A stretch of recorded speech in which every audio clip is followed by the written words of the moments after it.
چند روز قبل یک آخوندی آمده بود از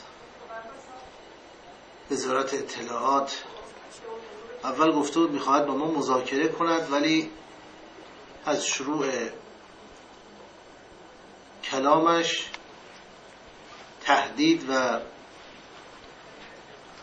تزریق اضطراب و فحاشی بود. من حدود 1 ساعت با او به صورت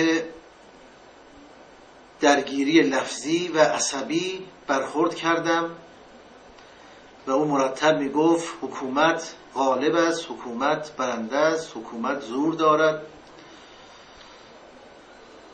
من به او گفتم که حکومت عاقل از زر و زور و تزویر با هم استفاده می کند، نه فقط شمشیر بکشد. حکومتی که فقط شمشیر می کشد ناپایدار است. حدیث پیامبرم همین رو تأکید می کند که الملک یبقى مع الکفر ولا یبقى مع الظلم. پیغمبر فرمود حکومت اگر کافر باشد دوام پیدا می کند، ولی اگر ظالم شد نابود می شود.